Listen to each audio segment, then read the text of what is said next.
안녕하세요. 오늘 정말 맑고 화창하고 약간 쌀쌀하면서 짱한 그런 날씨입니다. 이런 날씨 가운데 지금 우리 루다미가 감기 걸려서 아직 집에 있는데요. 집에서 잘 보고 있죠? 손 한번 들어봐. 그래요. 제 주변에도 보니까 감기로 고생하는 분들이 참 많습니다. 좋은 날씨지만 주신 날씨 잘 여러분 누릴 수 있도록 건강 유의하면서 유의하시면 좋겠습니다. 같이 기도하심으로 11월 마지막 주일입니다. 27일 밴쿠버 예수 산길 교회 예배를 시작하겠습니다. 우리 도움은 천지를 지으신 여호와 이름에 있도다. 아멘. 거룩하고 존귀하신 하나님 아버지, 참 감사합니다. 이 시간에도 주의 이름을 부르며 주님 앞에 엎드리며 예배하기 위하여 저희들 이곳에 모였습니다. 또 이곳에 저희를 불러 모아주신 것 감사합니다. 아버지 하나님, 은혜를 따라 이곳에 왔사오니 주여 그냥 돌아가지 말게 하시고 주님 예비하신 은혜를 다 받아 누리는 모든 성도들 되게 하여 주옵소서. 주님, 함께하지 못한 우리 지체도 있사오니 주여 도우시고 그 심령 가운데도 하나님의 은혜의 놀라운 담비가 그 마음 가운데 내리게 하여 주시고 회복되게 하시고 주님을 향하여 달려갈 수 있는 마음, 주님을 향하여 열린 마음 가지고 주님 주신 것 다 누리고 살아가는 저희들 인생 되게 하여 주옵소서. 아버지 하나님, 이 시간에 우리의 모난 것 있습니까? 주여 다 깎아주시고 다 낮추어주시고 다 고쳐주시고 회복시켜 주시옵기를 소망합니다. 아버지 하나님, 우리의 부족한 것 다 깎아서 주님이 원하시는 모습으로 거듭나고 거듭날 수 있도록 저희들 도와주시옵소서. 주님 감사합니다. 이 예배 주님 주시는 말씀과 우리가 올려드린 찬양과 기도가 온전히 하나가 되는 귀한 시간 되도록 도우시옵소서. 악한 마귀 사탄이 절대 틈타지 못하도록 지켜보아여 주옵소서. 감사하고 예수님 이름으로 기도합나이다. 아멘. 다 같이 일어나서 찬송 드리겠습니다.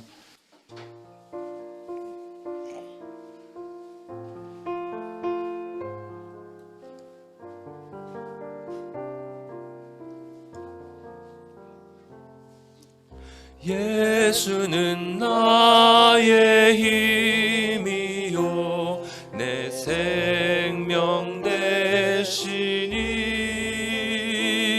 구주 예수 떠나 살면 죄 중에 빠지리 눈물이 앞을 가리고 내 맘에 근심 쌓일게 위로하고 힘주시리 주 예수. 예수는 나의 힘이요 내 친구 되시니 그네를 간구하면 풍성히 받으리. 햇빛과 비를 주시니 주수할 곡식 많도다. 귀한 열매 주시느니 주 예수. 예수는 나의 힘이요 내 기쁨 되시니 그 명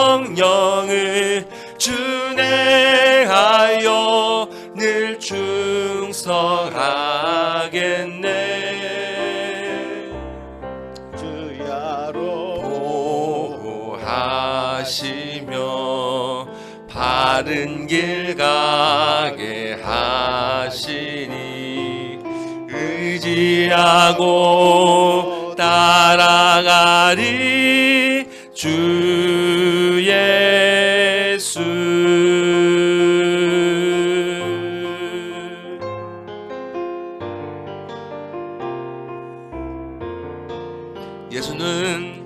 예수는 나의 힘이요 내 소망 되시니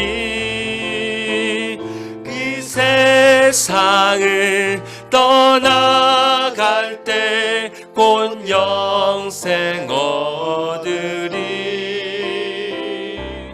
한없는 복을 주시고 영원한 기쁨 주시니 나의 생명 나의 기쁨.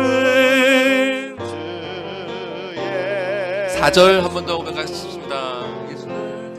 예수는 나의 힘이요 내 소망 되시니 이 세상을 떠나갈 때 곧 영생 얻으리. 한없는 복을 주시고 영원한 기쁨 주시니 나의 생명 나의 기쁨 주 예수. 한없는 복을 주시고 한없는 복을 주시고 영원한 기쁨 주시니 나의 생명 나의 기쁨 주 예수.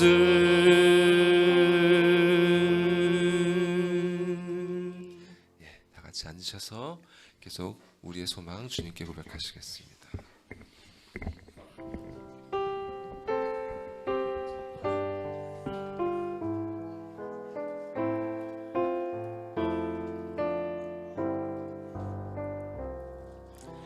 주와 같이 되기를 내가 항상 원하니 온유하고 겸손한 주의 마음 주소서. 세상에서 우리가 나그네로 있을 때 주의 영상 닮아서 살아가게 하소서. 비록 작은 새라도 돌보시는 나의 주 나와 함께 계시어 나를 지켜주소서. 마음이 깨끗하기를 내가 항상 원하니 약한 마음을 버리고 살아가게 주와 같이 되기를 주와 같이 되기를 내가 항상 원하니 주님 뜻을 따라서 살아가게 하소서. 주 은혜로 거듭나 말씀 위에 굳게 서 영원 무궁하도록 주와 함께 주 은혜로 거듭나서 주 은혜로 거듭나 말씀 위에 굳게 서 영원 무궁하도록 주와 함께 영원 무궁하도록 영원 무궁하도록 주와 함께 살리라. 아멘.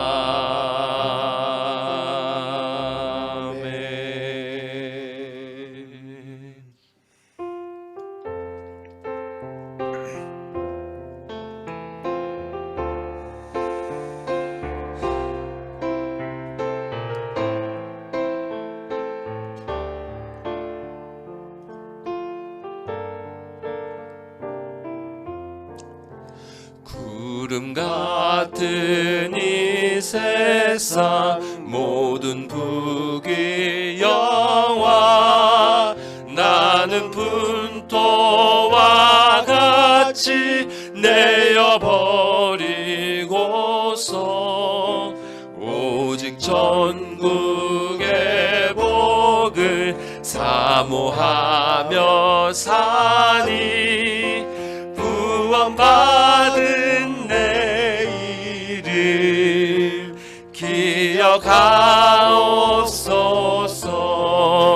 주가 나의 이름 보좌 앞에 놓인 어린 양 생명책에 기록하옵소서. 주여 보배 피로써 모든 죄 씻으사 나의 부정한 것을 씻어 맑히소서. 있는 보다 너희게 죄를 씻었으니 구원받은 내 이름 기록하옵소서. 주가 나의 이름을 주가 나의 이름 보좌 앞에 놓인 어린 양 생명책에 기록하오. 주가 나의 이름 보좌 앞에 주가 나의 이름 보좌 앞에 놓인 어린 양 생명책에 기록하옵소서.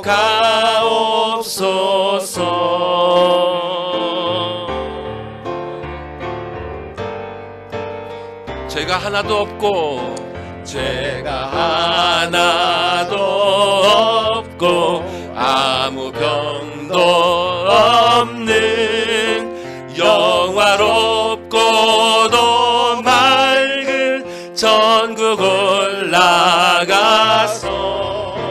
주와 함께 그곳에 길이 살겠으니 이런 소망의 삶은 참된 행복이라.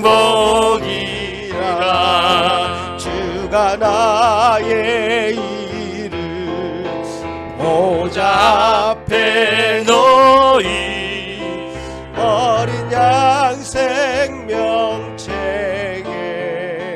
기록하옵소서. 주가 나의 이름을 주가 나의 이름 보좌 앞에 놓인 어린 양 생명책에 기록하. 한 번 더 고백합시다. 주가 나의 이름을 주가 나의 이름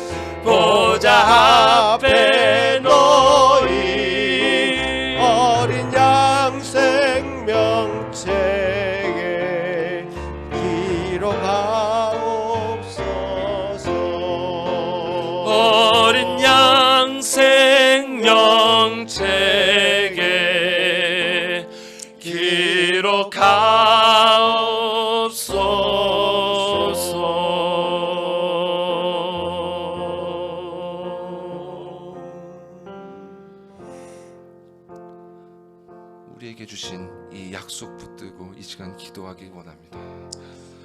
주님, 이 험한 세상, 죄와 사망이 지배하는 이 세상, 그 가운데서도 이 자리까지 우리를 인도하신 주님, 그리고 우리에게 이 소망의 빛을 주신 주님, 우리가 오늘 예배를 통해서 주님께 또 큰 은혜와 힘을 공급받고 이 길을 걸어가고자 하오니 주님, 이 시간 임하여 주셔서 우리에게 주께서 뜻하신, 주께서 약속하신 그 은혜 내려주시옵소서. 다 같이 기도하시겠습니다. 하나님 아버지 감사합니다. 죄거한 백성들, 하나님이 세우신 백성들 그 자리에 불러 모아주신 것 감사합니다. 아버지 하나님, 하나님이 구별하여 세우신 이 백성들을 통하여서 주여 주여 하나님 나라 이루시기를 원하시는 줄 압니다. 이 백성들 통하여서 이 땅을 구원하실 줄 믿습니다. 주여 도와주시옵소서. 이 땅에 비뚤어진 것 주여 고쳐주시옵소서. 이 땅에 상한 마음들 고쳐주시옵소서. 이 땅에 아버지 주님 앞에 합당하지 못한 것 고쳐주시옵소서.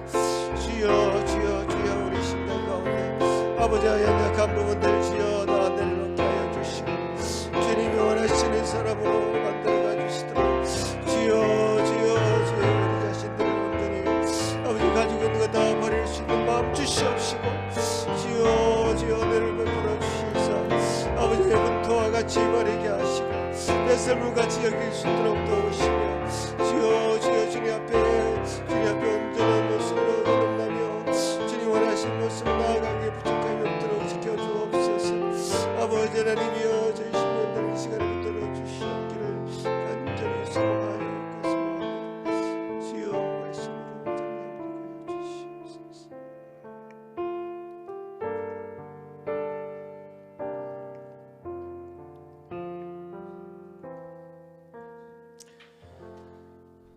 하늘에 계신 우리 아버지여, 이름이 거룩히 여김을 받으시오며 나라가 임하옵시며 뜻이 하늘에서 이루어진 것 같이 땅에서도 이루어지이다.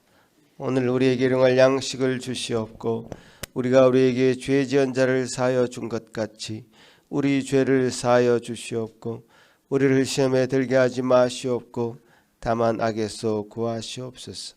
나라와 권세와 영광이 아버지께 영원히 있사옵나이다. 아멘. 시편 67편 저와 여러분이 교독하시겠습니다. 하나님은 우리에게 은혜를 베푸사 복을 주시고 그의 얼굴 빛을 우리에게 비추사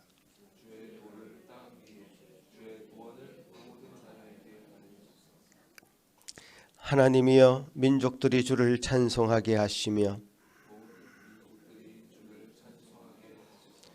온 백성은 기쁘고 즐겁게 노래할지니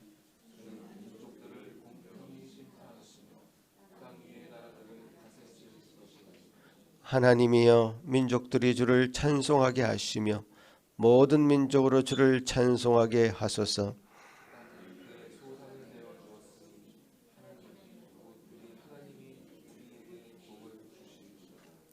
하나님이 우리에게 복을 주시리니 아멘. 이 시간에 예배를 위해서 이찬욱 전사님 기도할 때에 다 같이 기도하시겠습니다. 만왕의 왕이신 우리 아버지 하나님, 지난 한 주간도 우리를 지켜주시고 때와 필요를 따라 공급해 주사 이곳까지 당신의 자녀들을 인도해 주심에 감사드리옵나이다. 그 무엇보다도 우리에게 예수 그리스도를 알게 하시고 그분을 붙들고 의지할 수 있는 믿음을 주심에 감사드립니다.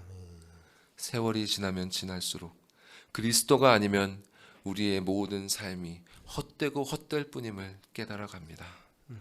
부디 이 시간 당신께서 모이게 하신 온 교회가 그리스도를 붙드는 것만이 당신께 나아갈 수 있는 유일한 길임을 알고 세상 속에서 지고 있던 온갖 마음의 짐을 다 내려놓고 오직 그분만을 의지하여 당신께 나아가게 하여 주시옵소서. 그렇게 그리스도를 의지하여 간절히 기도드리오니 당신의 말씀을 대언하실 목사님께 능력과 명철을 더하사 한치의 흠도 없는 바르고 정결한 말씀이 이곳에 선포되게 하시옵고 이 말씀을 듣게 될 모든 이에게 들을 귀를 허락하사 성령의 역사하심으로 그 말씀이 마음에 새겨져서 그들의 생각과 말과 행동이 변화되며 삶이 변화되며 인생이 변화되는 은혜의 역사가 일어나게 하여 주시옵소서. 그렇게 온 교회가 은혜를 받아 당신을 닮아가며 가서 제자 삼으라 명하신 그 명령에 순종하여 받은 은혜를 가족들에게, 후손들에게, 그리고 이웃들에게 나눌 수 있는 성숙한 교회 되기를 원하나이다. 아멘.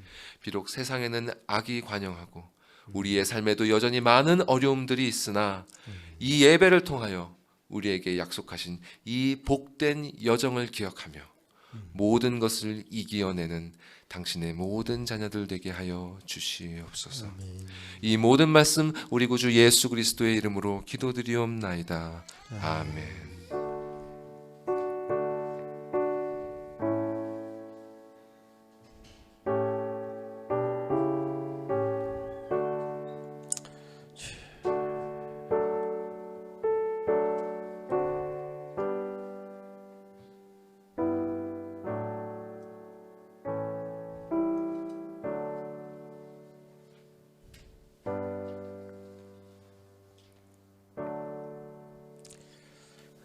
오늘 우리에게 허락하신 하나님 말씀은 레위기 18장 3절에서 4절 말씀입니다.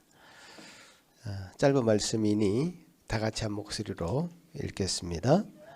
너희는 너희가 거주하던 애굽 땅의 풍속을 따르지 말며 내가 너희를 인도할 가나안 땅의 풍속과 규례도 행하지 말고 너희는 내 법도를 따르며 내 규례를 지켜 그대로 행하라. 나는 너희의 하나님 여호와이니라. 아멘. 우리 어린이들 앞으로 나와주세요. 오늘 루아는 지금 열이 나고 감기 증세가 있습니다. 잘 회복되기를 바랍니다. 이렇게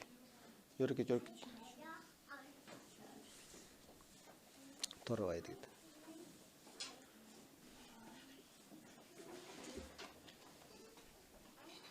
우리 주한은 괜찮아? 오케이.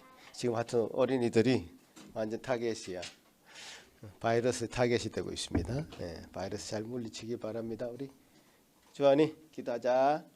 하나님 감사합니다.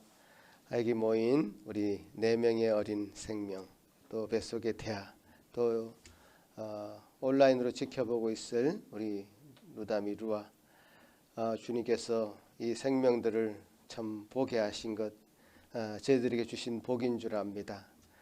이 참 하나님께서 허락하신 이 복과 같은 자들 우리가 그것을 참 하나님 주신 것으로 알고 잘 감당하도록 도우시옵소서. 이들이 하나님의 복을 누리며 살아가는 제 심령들 되게 하여 주옵소서.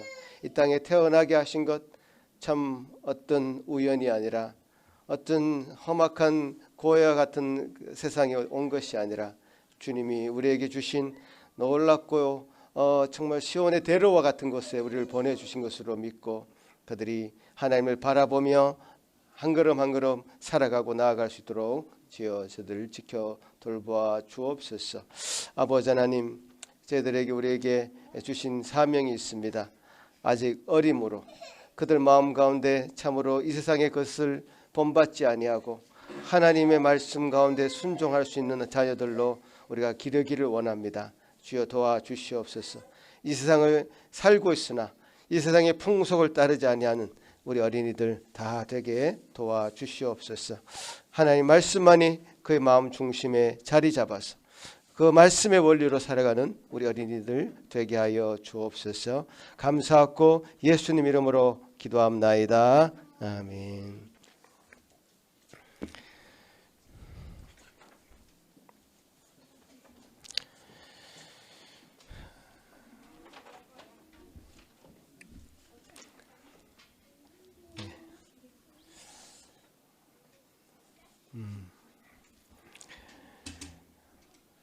네, 우리가 이 창세기부터 쭉 말씀을 들으면서 하나님께서 이 세상을 향한 창조로부터의 그 계획이 무엇인지 알아가고 있는 것 같습니다. 하나님은 우리 백성들을 정말 구원하시기를 원하시죠. 구원하시기 위해서 가장 먼저 하신 일은 당신의 백성들을 구별하는 것이었습니다. 그래서 한 나라를 세우셨습니다. 그 나라는 이 땅의 나라와는 좀 구별되는 나라여야만 했습니다. 그래서 구별되는 나라여야 됐기 때문에 새로운 법을 주신 겁니다. 새로운 법이 하나님의 법이 다스리는 나라가 되도록 하셔서 이 땅에 진정한 하나님이 통치하시는 나라, 하나님이 다스리시는 그 나라를 통해서 이 땅의 구원을 성취하시기를 원하셨습니다. 하나님의 법이 다스리는 나라, 하나님의 나라가 진정으로 완성되기를 바라셨죠. 그래서 그 법을 십계명이라는 법, 여러 가지 하나님이 법을 허락하셨고 그 법을 통해서 하나님 나라가 성숙되기를 바라신 것이죠. 여러 가지 우여곡절이 있었습니다. 그죠? 애굽으로 잡혀갔다가 여러 가지 우여곡절이 있었지만 그런 어떤 어려움을 통해서도 하나님께서는 당신의 나라, 구별된 나라, 구별된 백성, 이것에 성경의 포커스가 있습니다. 오늘날로 하자면 우리 교회죠. 하나님의 구별된 백성에 하나님 관심이 있습니다. 이 백성들이 하나님의 나라에 합당한 백성이 되도록 하시는데 하나님의 온 마음이 있는 것이죠. 이 하나님의 택하신 이 백성, 하나님의 나라의 백성이 되기 위해서는 이 세상의 것과는 좀 분리가 필요했습니다. 구별이 필요했습니다. 우리는 이 세상에서 가지고 있는 많은 것들 그냥 어떤 필터 없이 계속 습득하면서 지금까지 지내왔습니다. 태어나면서부터 그 지역, 그 문화, 그 모든 습관, 가치관, 세계관을 다 그대로 습득하면서 살아왔단 말이에요. 그러나 그것을 어떨 때는 하나님께서 주시는 말씀과 맞지 않을 때는 그것을 버려야 됐다라는 사실이죠. 오늘 말씀에도 그런 강조점이 있지 않습니까? 우리는 이 세상에 대해서 잘 생각해야 됩니다. 지금 이 세상에 대해서 우리는 좀 이중적인 책임이 있다고 봐야 됩니다. 이 세상에 살고 있습니다. 세상에서 바라는 일을 하고 있습니다.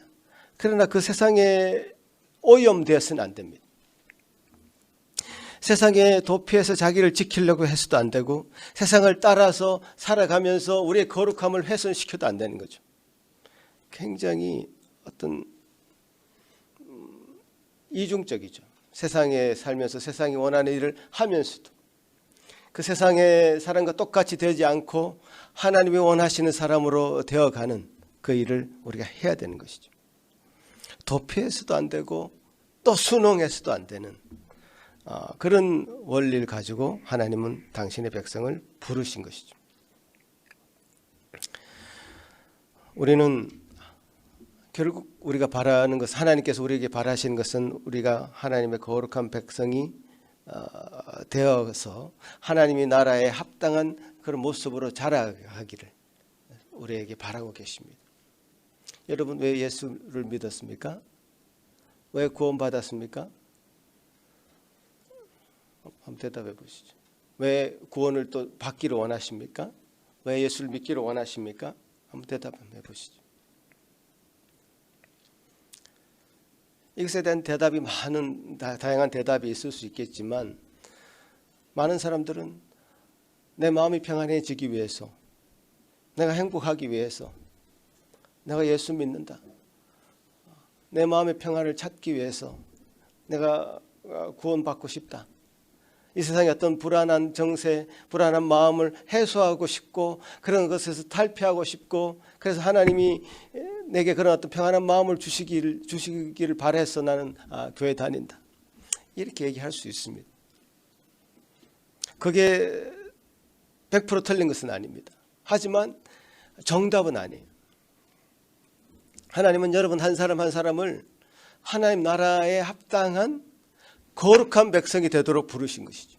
이 거룩함의 방점이 찍혀 있는 거예요. 거룩한 백성이 되기 위해서 하나님은 여러분을 부르셨습니다. 그 거룩함에 이르기 위해서는요, 여러분의 삶 가운데 공고한 날도 정말 많습니다. 여러분이 마음의 평안을 잃을 때도 있습니다. 괴로울 때도 많습니다. 내가 예수 믿는데 왜 이렇게 괴롭지? 왜 이렇게 힘들지? 고민하셨을 것입니다. 내가 교회 다니는데도 왜 이렇게 마음에 불안함은 사라지지 않지? 생각하셨을 것입니다. 그런 고민 가운데 지난 날들을 살아왔을 수도 있습니다. 왜?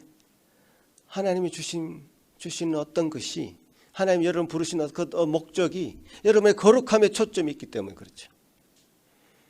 형통한 날에는 기뻐하고요. 공고한 날에는 되돌아보라 그랬잖아요.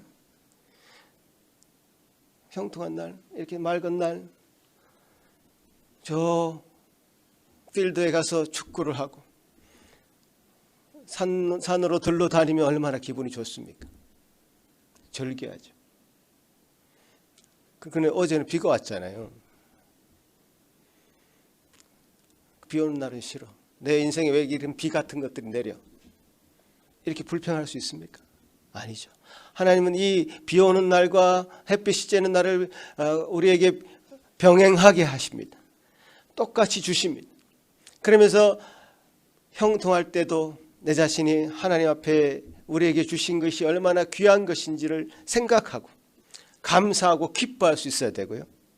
비가 와도 차분하게 자신을 더 뒤돌아볼 수 있는 그런 시간을 주신 것에 대해서 감사할 수 있어야지. 그러면서 하나님께서 우리 이 두 가지를 계속 번갈아 주시면서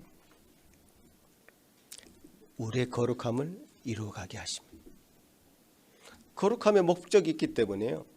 우리 삶에 어떤 비 오는 날과 같은 공고한 날이 찾아올 때 그것이 왜 내게 이런 일이 일어납니까? 라고 불평의 요소가 아니라 하나님 나를 거룩하게 만들어 가시려고 하는 목적이 있구나라는 것을 알고 자신을 되돌아보고 하나님 앞에 설 수 있는 그런 귀한 시간으로 삼으시면 되는 거죠. 아마 지금 이 자리에 있는 분들 중에 우리 일의 엄마가 많이 보이는데 힘든 시간을 보내고 있는 거 분명합니다. 우리 여기 앉아있는 학생들 저라면 참 감당하기 힘들었을 것 같아요. 이런 유학 생활에 여기 교회에 와서 앉아있는 그 자체도 힘들고요.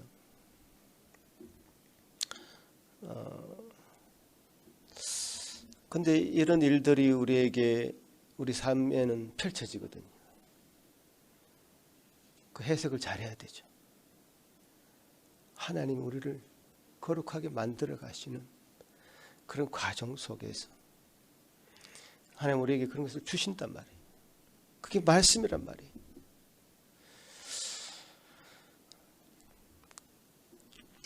하나님은 우리를 거룩하게 만들어 가시기 위해 우리를 부르셨고요. 거룩하다는 것은 다른 말로 구별됐다는 뜻입니다. 구별되었다. 거룩함이라는 것은 구별됐다는 뜻인데 구별되기 위해서는 우리가 가지고 있는 어떤 이 세상이 가지고 있는 여러 가지 것들을 좀 분별해 볼 필요가 있습니다.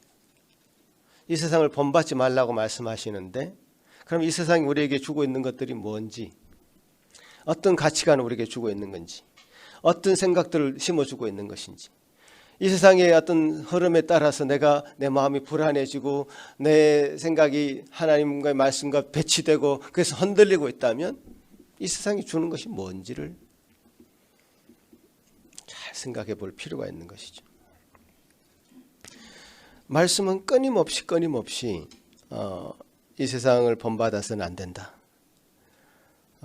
뭐 찾아보려면 엄청 많습니다. 대표적으로 제가 몇 개를 한번 여러분과 나누겠습니다. 오늘 본문 말씀부터 한번 띄워주시면 같이 한번 읽어가겠습니다. 다시 한번 본문 말씀 읽겠습니다. 시작. 너희는 너희가 거주하던 애굽 땅의 풍속을 따르지 말며 내가 너희를 인도할 가나안 땅의 풍속과 규례도 행하지 말고 너희는 내 법도를 따르며 내 규례를 지켜 그대로 행하라. 나는 너희 하나님 여호와니라. 에스겔서 11장 12절 말씀. 너희가 내 율례를 행하지 아니하며 규례를 지키지 아니하고 너희 사방에 있는 이방인의 규례대로 행하였느니라. 질책하고 있는 대목이죠. 마태복음 6장 8절. 그들을 본받지 말라. 로마서 12장 2절 말씀. 너희는 이 세대를 본받지 말고 오직 마음을 새롭게 함으로 변화를 받아. 이렇게 대표적인 구절만 제가 소개해 드렸습니다. 이 세상에 이 땅을 밟고 살아가는 사람들이기 때문에 이스라엘 백성들이 그 광야에서 가나안 땅에서 살아가야 되기 때문에 그 땅 그 사람들이 그 세상 사람들이 하나님 알지 못하는 백성들이 가지고 있었던 풍속들이 있었고 그들의 어떤 문화가 있었습니다. 그걸 철저하게 분별할 수 있어야 됐고 그 분별해서 그 땅의 그 풍속들을 따르지 말라고 계속 말씀을 하시는 것 아닙니까? 지금으로부터 2000년 전, 4000년 전 그런 이야기이니까 현실감이 우리 좀 떨어질 수 있다고 보고요. 오늘날 이것을 우리가 적용을 해본다면 그럼 오늘날 우리가 살아가는 이 시대에 이 세상의 풍속이라는 것, 이 세상의 문화라는 것, 이 세상의 가치관이라는 것, 이 세상이 가지고 있는 어떤 세계를 보는 관점이라는 것은 무엇인지 한번 생각해 볼 필요가 있는 것이죠. 저는 이런 조사를 좀 하면서 존 스토트 목사님의 제자도라는 책을 보게 되었습니다.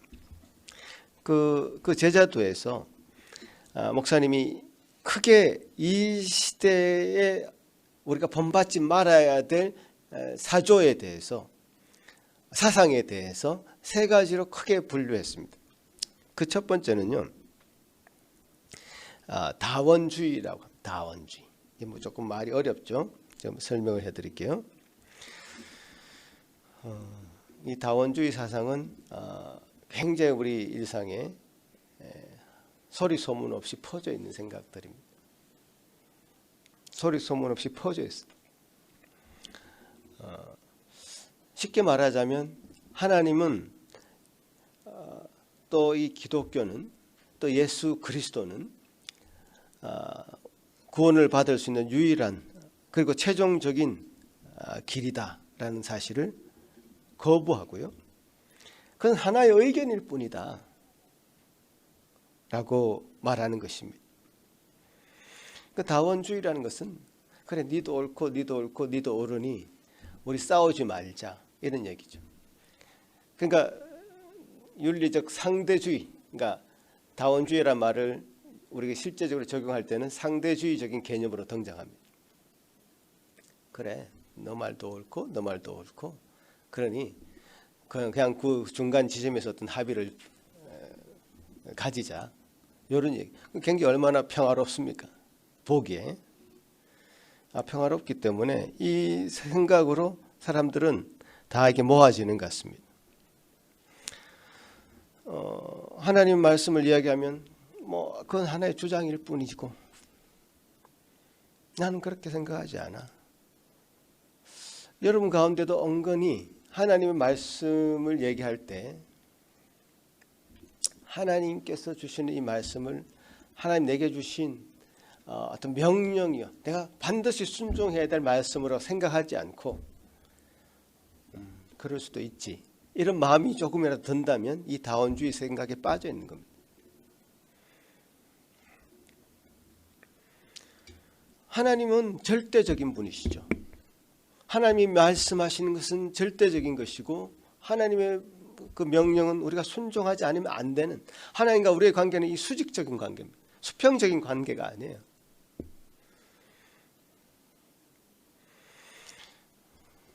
그리스도만이 구원을 받을 수 있는 유일한 길이라고 했을 때 다른 사람들은, 다원주의자들은 그렇게 생각하지 않습니다.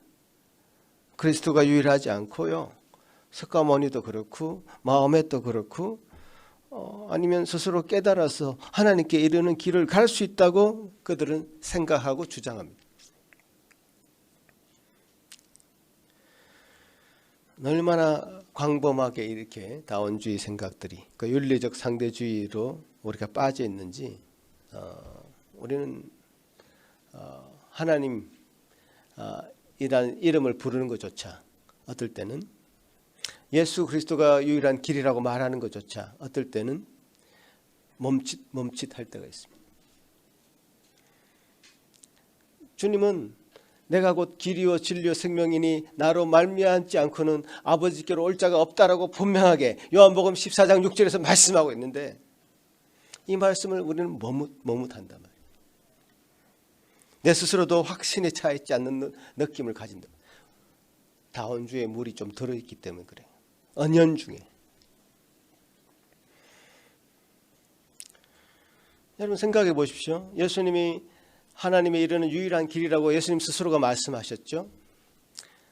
근데 그 말이 사실이 아니라면 예수님은 거짓말하는 것이죠. 지금 논리적으로 그렇잖아요. 예수님은 거짓말하고 있는 겁니다. 아니면 예수님 스스로도 당신이 하는 그 말을 스스로 뭔지도 모르고 한 어떤 미친 사람이죠. 예수님이 거짓말을 하거나 예수님이 미친 사람이라면 우리가 예수님 따를 이유가 하나도 없습니다. 예수님을 욕해야 될 것입니다. 차근하게 생각해야 될 것입니다.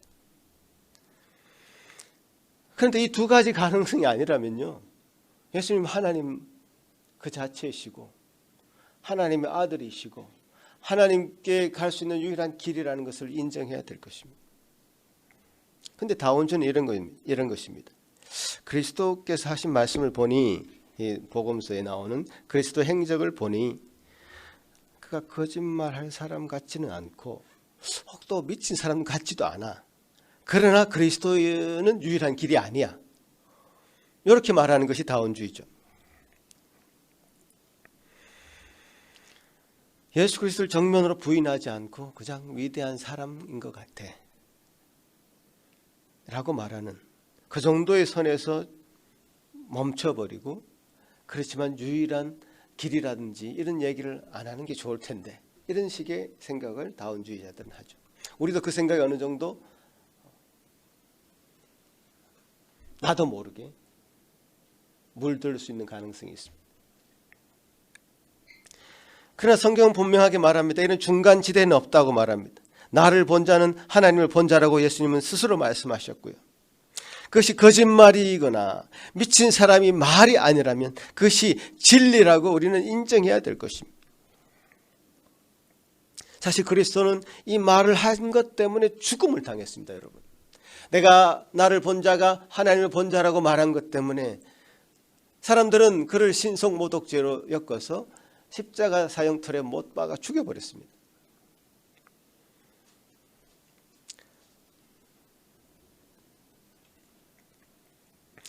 그런 마음으로 예수 그리스도는 진리를 선포하신 것입니다.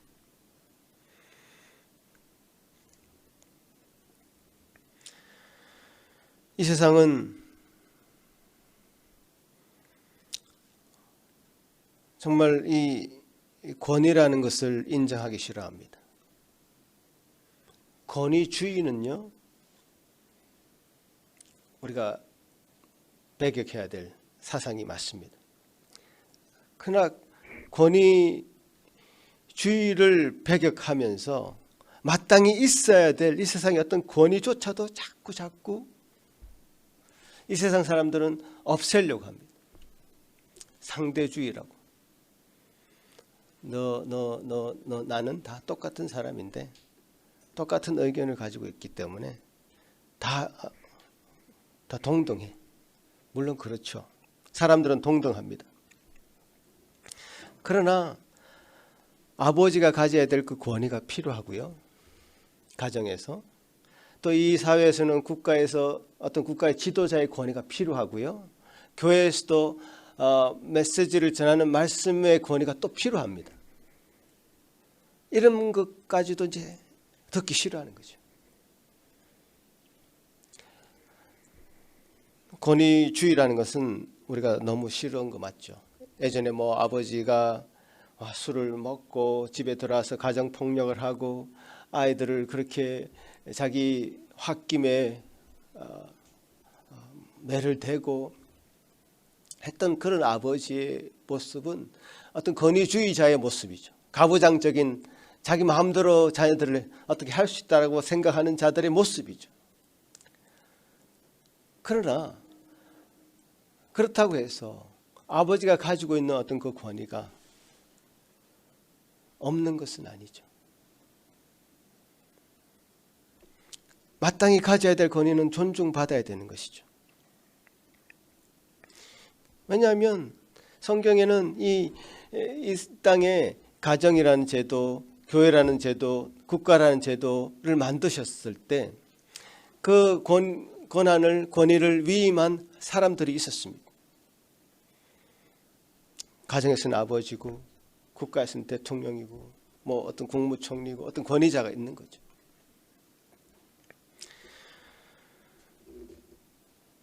그런 권위의 시작은 하나님으로부터 시작되었다고 우리에게 말씀하시고요. 그 하나님 그 권위를 이루기 위해서 10계명이라는 것도 우리에게 주셨고 하나님 말씀이라는 걸 주셨고 어떤 그 권위에 순종할 수 있는 어떤 법 체계를 국가에 주셨고 교회는 교회법을 주셨고 그런 것이죠. 어떤 것이든지 그것이 하나님의 말씀이면 우리가 반드시 따르겠다고 고백하는 그 고백이 필요합니다. 왜냐하면 그것이 권위이기 때문에. 하나님의 권위는 권위주의가 될 수는 없습니다. 권위주의는 잘못된 것이기 때문에 버려야 됩니다. 그러나 그 권위마저도 사라져서 없어서는 안 됩니다. 한 나라가 권위주의가 되어서 백성들을 막 압제하고 수탈하고 해서는 안 되지만 권위가 없어서 대통령이 말하는 것을 우습게 생각하면 큰일 나는 것이죠. 한 교회가 권위주의가 되어서 성도들을 이상하게 몰아간다든지 잘못된 교리를 가르쳐 듣게 만든다든지 해서는 안 되지만 권위가 없어서 목사가 하는 말이 우습게 들려서는 안 될 것입니다. 현대는 다원주의의 시대입니다. 그래서 이 권위주의뿐만 아니라 이 권위까지도 버려야 된다고 주장합니다. 그것은 마치 여러분 아이는 예전에 목욕물에 받아서 목욕을 시키잖아요. 목욕을 시키고 나서 그 목욕물을 버려야 되는데 그 목욕 그 통에 있는 아이까지 버려버리는 셈이 되는 거죠. 목욕물만 버려야 되죠. 그 아이는 남겨놔야 되죠. 우리가 우리 주변에 필요 없는 것들을 다 없애야 되지만 필요 없는 거 없애다가 정말 필요한 것을 놓칠 수도 있다는 사실을 기억해야 됩니다.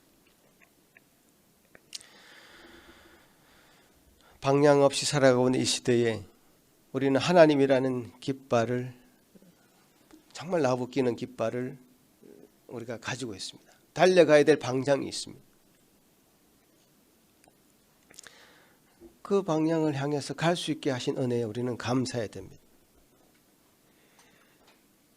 다원주의는 그런 방향이 없는 것이죠. 마땅히 달려가야 될 목표해야 될 가야 될 분명한 방향이 없이 네가 원하는 대로 살아라. 그것이 어떤 삶이든 네 자유야 라고 말하는 것이죠. 그 자유의 끝은요 절망으로 갈 수밖에 없습니다.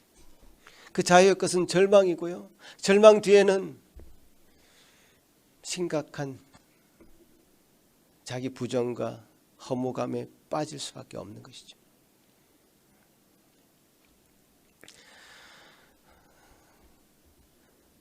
이 시대를 정말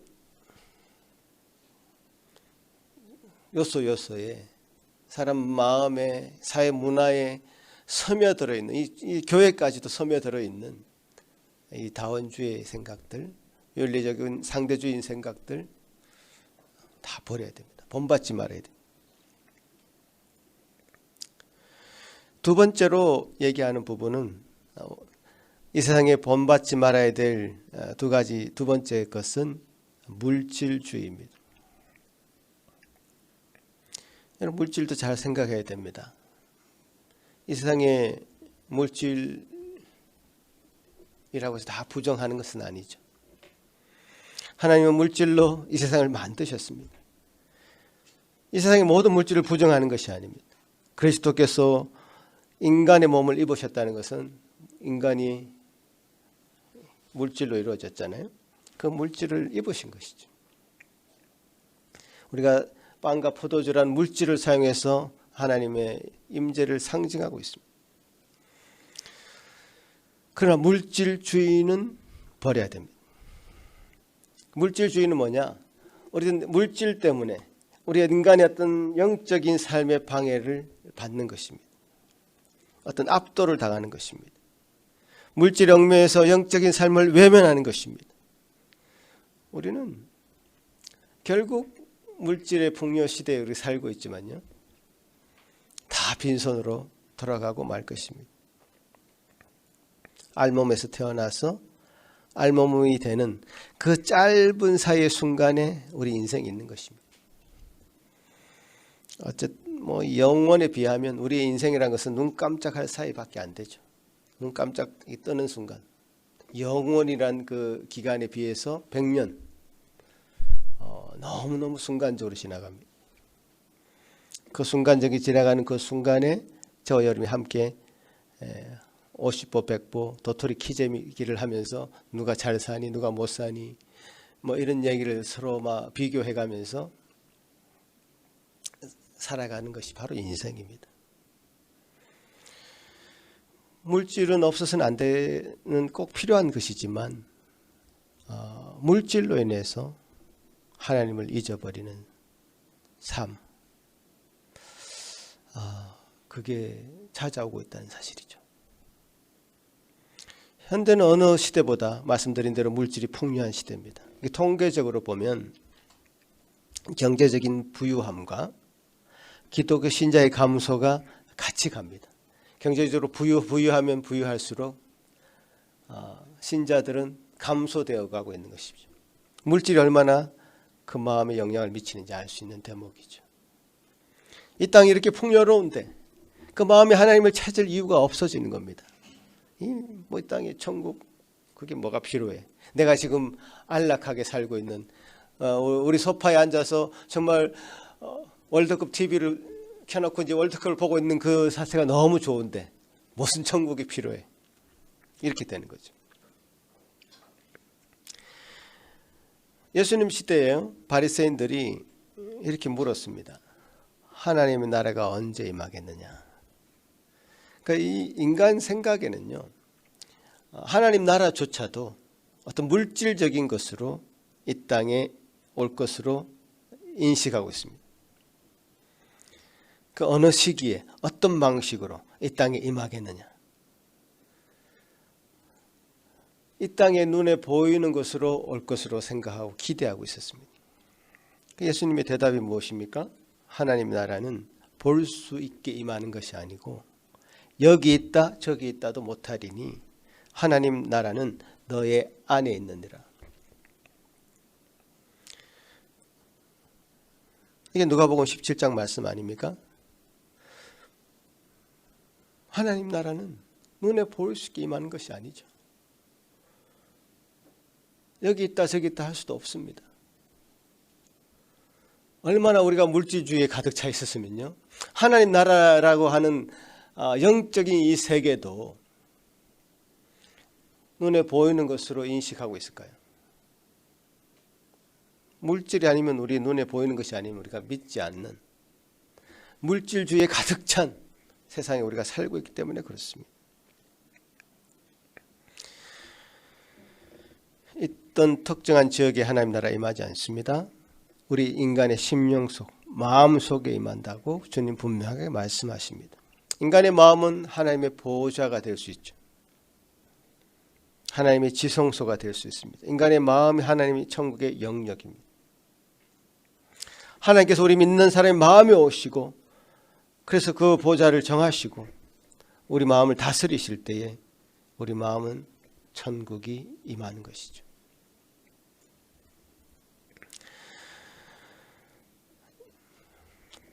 그러나 여전히 우리는 이 땅에 살면서 물질을 대하지 않고 살아갈 방법이 하나도 없습니다. 이 옷을 입어야 됩니다. 어쩔 수 없이. 안 입고 이 땅에 내가 지금 서 있으면 어떻게 되겠습니까? 물질로 이루어진 이 옷을 입어야 됩니다. 밥을 먹어야 됩니다. 물질을 대하지 않고 살아갈 방법이 하나도 없습니다. 그러나 그 물질은 잘 사용해야 됩니다. 하나님의 위대함을 드러내주는 물질로 사용해야 됩니다. 인간의 삶을 윤택하는 것이 아니라 하나님의 형상으로 닮은 우리 인간이 어떻게 하나님의 형상을 닮아가는데 유용하게 쓰일 것인지를 생각해야 됩니다. 물질주의는 그 물질이 이제 하나님의 자리를 차지하고 인간을 지배하는 형국인데 인간의 물질에게 지배당하지 말고 성경은 보물을 하늘에 쌓아두라 그랬죠. 땅에 쌓아두지 말고 하늘에 쌓으라고 했습니다. 하늘에 쌓아둔다는 것은 그 물질을 통해서 하나님을 섬길 수 있다는 것이죠. 그것이야말로 진정한 물질을 잘 사용하는 방법일 것입니다. 우리가 가지고 있는 것, 지금 처해 있는 형편, 자족하는 마음을 가지면 경건히 큰 이익이 된다고 말씀하십니다. 또 보물이 있는 그곳에 그 사람의 마음이 있게 마련이기 때문에 여러분이 가지고 있는 어떤 그 물질의 사용 용도를 잘 한번 생각해 보십시오. 내가 어디에 쌓고 있는가? 내 자신에게 쌓고 있는가? 하늘나라에 쌓고 있는가? 잘 생각해 보십시오. 우리 마음을 더 부유하고 하나님 나라의 백성이 되기에 합당한, 하나님 나라를 이루어가는 데 합당한 그런 방식으로 사용되어지기를 바라는 것입니다. 물질주의적인 이 세상 본받지 말아야 합니다. 세 번째, 마지막입니다. 존 스토트 목사님은 이 시대를 나르시시즘이라는 용어로 설명했습니다. 어려운 말이죠. 그리스 신화에 나르시스라고 하는 잘생긴 청년이 있었습니다. 그는 너무너무 자기가 잘생겼기 때문에 자기가 우연히 연못에 자신의 얼굴을 비춰보았는데 너무너무 잘생긴 그 청년이 그 비쳐 있는 것이죠. 그 잘생긴 그 청년의 마음에 홀딱 반해가지고 점점 가까이 그 얼굴을 쳐다보다가 연못에 빠져 죽었다는 얘기가 바로 나르시스의 이야기입니다. 지나친 자기애, 자기 도취라고 할 수 있죠. 인류에 있는 우리가 그래서 본받지 말아야 될 그런 세상의 문화라고 이 나르시시즘, 자기애, 자기 도취로 이것을 설명하는 것은 굉장히 적합한 설명인 것 같아요. 우리가 계몽주의가 등장하죠. 17세기. 계몽주의는 인간 스스로 인간 이생의 위대함을 자각한 사건이라 할 수 있습니다. 인간은 어쩌면 하나님 없이도 살아갈 수 있을 거야 라는 생각을 어느 인간들이 깨달은 것입니다. 자신의 존재에 대해서 고민했는데 내 존재? 지금 내가 생각하고 있으니까 나는 존재하고 있어 라고 말했고, 스스로 생각하는 인간 이성을 자각함으로써 그 마음 중심에 더 이상 하나님을 두지 않아도 살아도 괜찮은 것을 알게 된 겁니다. 그게 계몽주의죠. 이 생각은 점점 확대됩니다. 이 나르시시즘이라고 하는 것은 자기의 자기 도취인데요. 이 자기 중심성인데요. 이 자기 중심성이 점점점 확대됩니다.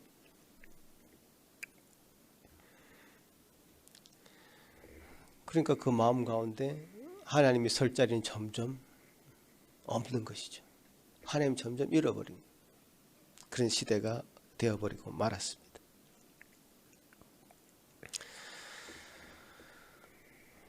하나님은 우리에게 십계명을 주실 때도 제가 설명을 드렸습니다마는 하나님을 사랑하고 내 이웃을 사랑하라. 하나님 사랑과 내 이웃에 대한 사랑을 설명을 했습니다. 그것으로 우리의 존재를 확인할 수 있는 것이 우리 인간입니다. 그런데 하나님과 연결되어 있지 않고 이웃과 연결되어 있지 않은 나, 이 나는 너무나 외로운 나입니다. 근데 우리 인간은 지금 나르시시즘의 시대에 살고 있는 우리 인간은 자기 중심성으로부터 시작해서 하나님을 그 마음에 둘 자리를 상실했고, 그 이웃 사랑도 하나님께서 주시는 사랑으로 사랑하는 것이 아니라 내가 원하는 방식으로 사랑하는 것, 내가 원하는 그 높은 자리에서 뭔가를 나눠주는 것을 사랑으로 생각할 수 있는 시대가 된 것이죠. 자기 사랑, 자기 도취, 자기 애라고 말할 수 있는 이 나르시시즘은 참 많은 열매를 맺습니다. 주렁주렁 그 열매를 맺힙니다. 잘못된 열매겠죠. 요한일서 2장 15절에 이 세상이나 이 세상에 있는 것들을 사랑하지 말라. 누구든지 세상을 사랑하면 아버지의 사랑이 그 안에 있지 아니하니 이는 세상에 있는 모든 것이 육신의 정욕과 안목의 정욕과 이생의 자랑이니 다 아버지께로부터 온 것이 아니요 세상으로부터 온 것이다. 자기 사랑의 열매는요, 자기 육신을 위한 것, 자기 눈에 보기 좋을 대로 행하는 것, 그리고 평생 자기가 행한 것을 자랑하다가 그 생을 마치게 됩니다. 그러니까 결국 자기의 나르시시즘은요, 자기가 왕이 되는 것이고 자기 자랑하다가 인생을 끝내는 것입니다. 나는 이 정도의 업적을 이루었어. 다 자기 업적을 스스로 자기 도취에 빠져가지고 자랑하고 또 자랑하고, 그것이 성취되지 않으면 실망해가지고 어떤 분노가 나고, 그런 것이 자기 도취인 것 같습니다. 하나님 없이 사는 인생의 어떤 마지막 모습이 그런 것이 아닐까 저는 생각합니다. 결론적으로 말씀드리자면 이 세상에 발을 딛고 사는 우리는 이 세상을 떠나서는 살 수 없습니다. 저 태평양 위에요, 지금도 저 바닷가를 가보시면 거대하게 떠다니는 배들이 있습니다. 그 배들은요, 저 두꺼운 철갑을 두르고 있으면서도 그 바다에 빠지지 않고 있어요. 왜? 그 물이 그 배 안에 들어가지 않도록 시스템을 해놨거든요. 세상 한가운데 떠다니지만 정말 그 세상에 물이 들어오지 않는 그런 그리스도인의 모습을 그런 배를 통해서 볼 수 있는 것 같습니다. 유유히 태평양을 항해하는 그 항공모함처럼, 거대한 배처럼 우리도 하나님의 나라의 백성이 되어서 하나님 원하시는 모습으로 살아가면서 유유히 그 세상을 휘젓고 다닐 수 있는 그런 그리스도인들이 되시기를 간절히 바라는 것입니다. 이 세상을 본받아서는 안 된다고 말씀하십니다. 다원주의, 윤리적 상대주의, 우리 삶에 너무나 근접해 있습니다. 진리로 나아가고자 하는 자가 적어집니다. 자기 소견에 옳은 대로 행하고자 하는 사람들이 점점 더 많아집니다. 진리를 외치는 자도 적어집니다. 그러니 외롭습니다. 조롱받습니다. 그럴 때 우리가 취해야 되는 자세는요, 참아야 됩니다. 참고 인내하면서 우리 주님이 가신 그 길을 묵묵히 따라가야 되겠습니다. 우리 주님도 당신이 이 땅에 하나님 나라를 눈에 보이는 형식으로 만들지 않으셨고 왕국을 짓지 않으시고 조롱받으면서 십자가에 달려 돌아가시는 길을 택했습니다. 참았습니다. 그리고 자기를 조롱하고 자기를 십자가에 못 박는 그 심령들에게 저들이 하는 일을 저희도 잘 알지 못합니다. 오히려 긍휼을 베풀어서 그들을 구원해 달라고 기도하셨습니다. 여러분, 물질주의가 얼마나 팽배해졌는지 우리는 광고 카피만 봐도 알 수 있습니다. 부자 되세요. 이게 광고 카피가 얼마나 인기를 끌었습니까? 이 물질적인 부와 어떤 그런 물질이 우리를 평안하게 만들어 줄 것이라, 우리 미래를 대비해 주게 만들 것이라고, 미래를 책임지게 만들어 줄 것이라고 생각하고 있는 그런 물질주의는 그 물질이 풍요하면 풍요할수록 더 빈곤에 상대적인 빈곤을 느끼고 박탈감을 느낍니다. 그런 사람들은 점점 더 많아집니다. 자기 중심주의라고 말할 수 있는 나르시시즘, 우리 주변을 맴돌고 있습니다. 여러분, 통계적으로 보면 한국의 1인 가구의 비율이 33%가 넘어서고 있습니다. 놀라운 통계죠. 이게 점점 늘어납니다. 가족과 연대를 하는 것 힘들거든요. 부부관계 여러분 쉽습니까? 아니, 절대로 행복해지려고 결혼하면 안 됩니다. 여러분 결혼 생각하는 우리 청년들, 행복해지려고 결혼하면 큰 코 다칩니다. 행복해지는 길이 아니에요. 말씀드렸죠? 거룩해지는 길입니다. 부부가 행복해지려고 결혼했다가, 그런 목적을 가지고 결혼했다가 행복해지지 않는데 어떻게 헤어져야지, 이렇게 되는 거예요. 거룩해지기 위한 목표를 세우면요, 뭐 부부 삶을 대판해도 그 과정을 통해서 거룩해집니다. 교회 안에도 마찬가지예요. 내가 마음이 별로 안 맞는데 저 부분만 없으면 우리 교회는 더 행복할 거야? 결코 그렇지 않습니다. 행복해지기 위해서 우리가 이곳에 모여 있는 게 아니에요. 거룩해지기 위해서 모여 있는 겁니다. 그 내가 없어졌으면 하는 그 성도를 통해서 내가 얼마나 거룩해지는지 모릅니다. 근데 이 나르시시즘은요, 자기 중심성이 강화되고 있기 때문에 이런 관계를 소홀하게 생각할 수밖에 없죠. 혼자 사는 게 편한 거죠.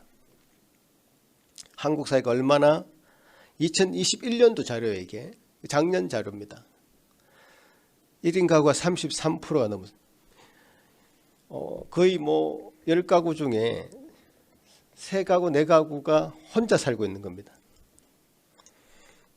점점 이런 추세는 증가하고 있습니다. 또 계속 40%, 50% 될 수도 있습니다. 그 반비례로 또 결혼은 줄어듭니다. 병들어 가고 있는 것 같아요. 우리는 이런 비정상적인 삶을 살아가고 있는 현대인을 향해서 참된 그리스도인의 공동체의 모습, 하나님의 나라의 모습, 하나님 나라의 백성들의 모습을 정말 보여줘야 됩니다. 길이요 진리신 하나님께로 돌아오라 외치는 자들이 우리가 되어야 됩니다. 그 물질에 지배당하지 말고 그 물질을 하늘에 쌓고 물질을 가지고 하나님을 섬기라고 외쳐야 될 것입니다. 자기 사랑에 빠지지 말고 하나님과 이웃들을 향해서 사랑을 제대로 보여줄 수 있는 하나님의 백성들이 되어야 됩니다. 이 세상이 그렇게 한다고 그게 다 따라가 버리면 하나님 나라는 누가 지킵니까? 하나님 백성들 그렇게 하나님 세우시기 위해서 이 구원의 역사를 이끌어가고 계시는데 어떻게 우리가 하나님 나라의 백성으로서 하나님 나라를 이루는데 우리 자신이 쓰임 받겠습니까? 여러분이 정말 하나님을 따라가는 백성이라면, 그 제자라면 이 부분에서 훈련 받으셔야 됩니다. 내가 가지고 있는 가치관 중에, 어떤 습관 중에, 어떤 인격 중에, 어떤 성격 중에 이 세상의 것은 없는지 분별해야 됩니다. 하나님 것으로 만들어 가셔야 됩니다. 제가 크게 3가지만 말씀드렸지만 더 많을 것입니다. 그래서 우리가 매주 예배 드리면서 또 말씀을 보면서 우리 자신을 발견해 나가는 것 아니겠습니까? 또 여러분 소그룹으로 공부를 하는 것 아니겠습니까? 끊임없이 우리 자신을 되돌아보아서 하나님이 원하시는 하나님의 나라의 백성으로서의 거룩한 모습을 갖춰나가시는 저와 여러분이 되기를 간절히 바라겠습니다.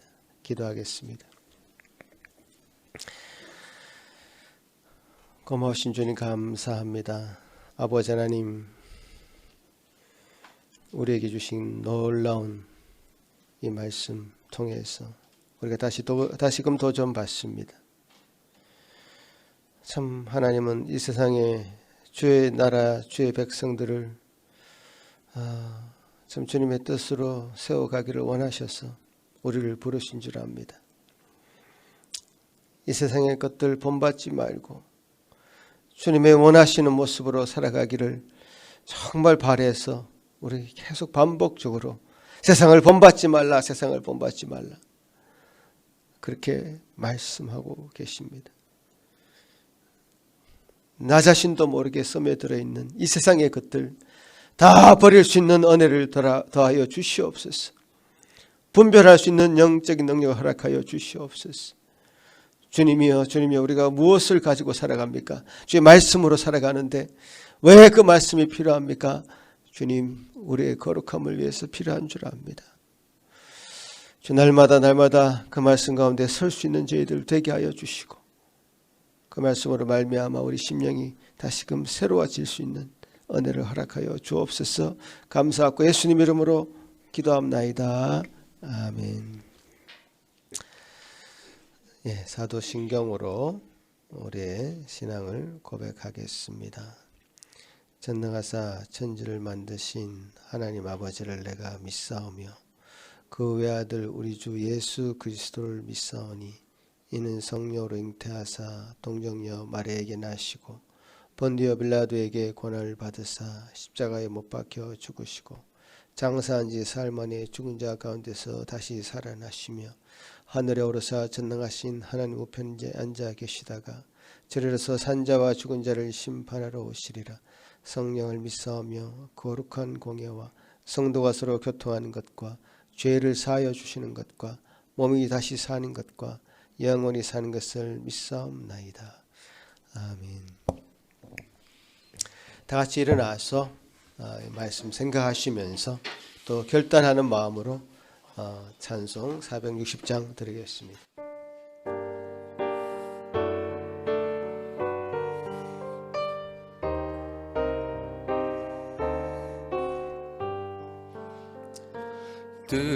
뜻없이 무릎 꿇는 그 복종 아니요 운명에 맡겨 사는 그 생활 아니라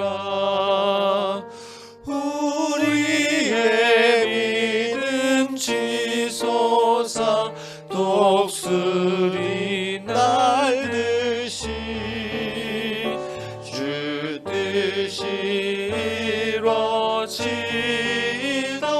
외치며 사나니 약한 자 힘주시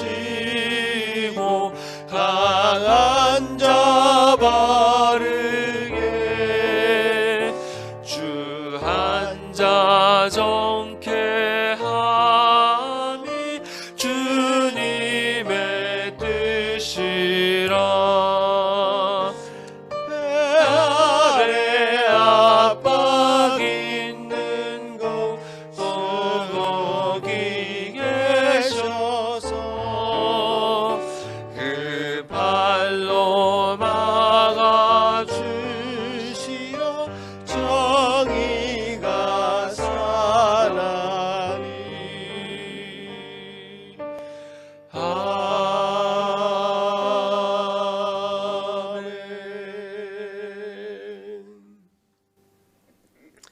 아무 생각 없이 우리가 이 땅을 살아가고 있다면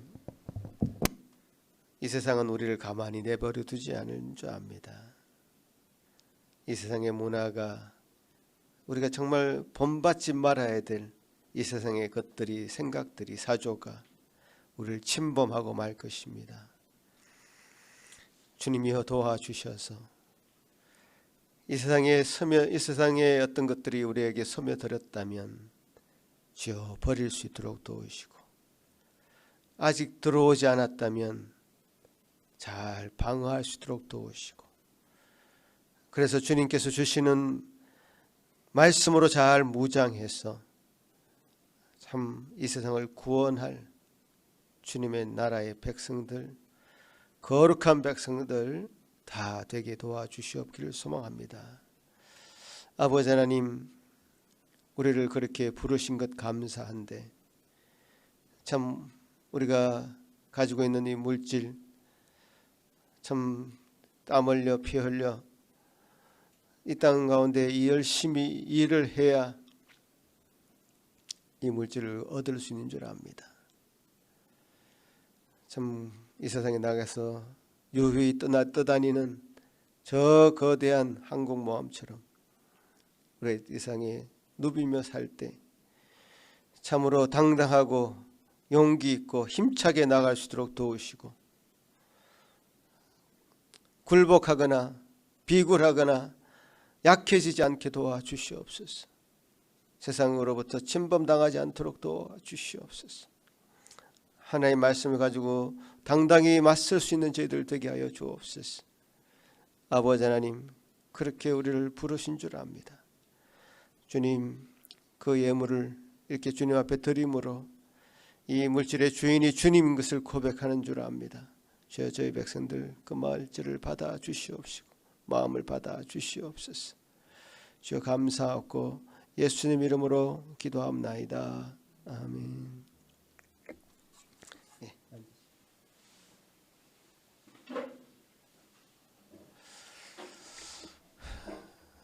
예, 주님께서 우리에게 주신 이 말씀을 통해서 점점 우리가 거룩해질 것으로 저는 믿습니다. 하루아침에 될 수는 없겠죠. 그렇지만 이 말씀이 쌓이면 여러분 삶 가운데 정말 분별력이 생길 것이고, 무엇을 버려야 될지 무엇을 취해야 될지 그런 생각도 들 것입니다. 그런 은혜가 여러분에게 지속적으로 있기를 간절히 바라겠습니다. 기도하겠습니다. 이제는 우리 주 예수 그리스도의 크신 은혜와 하나님 아버지의 극진하신 사랑하심과 성령 하나님의 위로하심과 교통하심이 이제 이 세상을 본받지 말라고 명령하신 그 말씀을 따라서 이 세상에 본받지 말아야 될 많은 사조들을 생각하며 참 잘 분별할 수 있기를 간절히 바라는, 그래서 더 거룩한 주의 백성이 되기를 간절히 소원하는 여기 머리 숙인 모든 성도들 위에, 또 온라인으로 함께하고 있는 이 지체 위에, 그 가정 위에 지금부터 영원토록 함께 있을지어다. 아멘.